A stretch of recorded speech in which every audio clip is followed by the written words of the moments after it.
Robin Hobb is a master storyteller. She knows how to make you care about her worlds and the people who live there, and then exactly how to hurt you for it. In this video, I'll be listing 5 things that Hobb does in her writing that can be used to help elevate your own. I'll be doing this specifically through the lens of a fantasy book series, The Realm of the Elderlings. I will avoid spoilers, and if I do talk about specific things, I plan on keeping them pretty vague, so if you haven't finished reading the books yet, don't worry, I won't be revealing any major plot points. Also, just to be clear, unless I explicitly say that it is, the tips in this video aren't things that Robin Hobb has said that she does in her writing.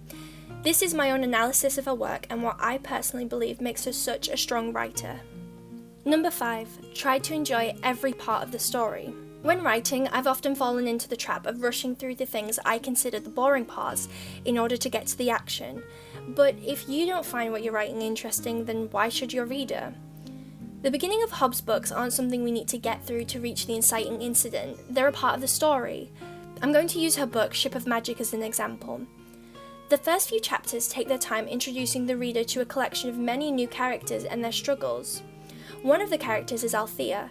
We learn what her deepest desire is and the hardship she is facing from her brother-in-law and societal expectations, and so by the time the book reaches what could be considered the inciting incident, the reader is actually invested in what happens next for Althea.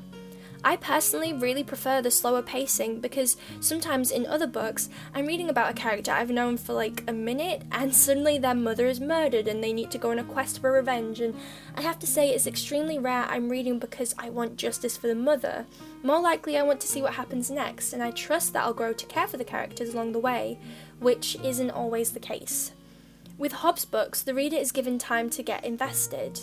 Number 4. Use your narrator's bias to your advantage. If you do this right, you can communicate information to the reader about the main character in a much more subtle way than just outright saying it. We can learn more about them through how characters react to them in direct contrast with what they think about themselves. For example, in the Farseer trilogy, Fitz is the only POV we read from, and he's an extremely unreliable narrator at times. To the reader, it's obvious how deeply he loves the people around him. There are 2 instances throughout the series where a character connects with Fitz through magic and they're able to feel his true feelings for them.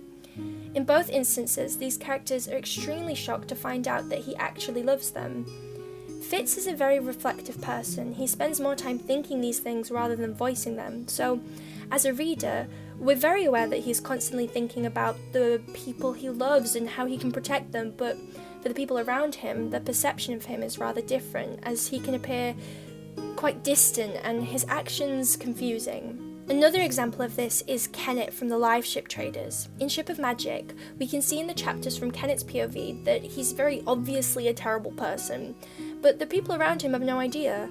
I was reading and couldn't understand how the other characters couldn't see it before realising that he'd not actually said any of these horrible things out loud. People think he can be a bit of a dick, but none of them know how sociopathic he really is. Use that to your advantage, what we know about the character versus what other characters know. You don't need to do this for every character. Some can be simple, wearing their hearts on their sleeves. What you see is what you get, but if you're writing a particularly mysterious or private character, consider how others may perceive them and how this affects the way they present themselves. Number 3. Question tropes and conventions. In the world of the Farseer trilogy, royalty tend to be named things like regal, verity, chivalry, and the idea is that their names are a self-fulfilling prophecy for their character. Hobb then asks the question, what happens when you take a bastard and refuse to give him a name? Usually our main characters are special chosen ones. People like verity or chivalry are the heroes. Instead, in the Farseer trilogy, we follow Fitz, who is only known as Boy in the first few years of his life. We follow an assassin whose work keeps him behind the scenes and out of the spotlight. In some ways, this unnamed bastard, though trapped in many ways, is freer to become anything. He's a catalyst and far more interesting than a chosen one archetype. Number 2. Know what you're talking about. There have been times when I've been reading Hobb's books and she goes so deeply into the craft of a character that I'm convinced she herself has been a candle maker, wood carver, shepherd, or even a stable master. Hobb likes to write characters that are very passionate about their work and they know their craft expertly. But what that really means is that Hobb is an expert researcher. A writer's characters can only ever know what the writer knows. I read that Hobb's primary source of research is the library, and that as a starting foundation she will sometimes look to children's picture books about things like working as a blacksmith, since those kind of books go into the very basics. Hobb has also said she uses the people around her. Her husband was a fisherman, and so she had a lot to ask him about life at sea before delving into live ship traders.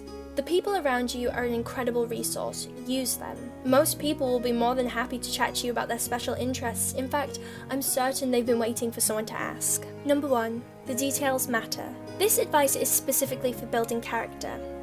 Hobb has created characters that if you even mention their names to me, I want to curl up and bawl my eyes out. So, I was very interested to research how she approaches building them.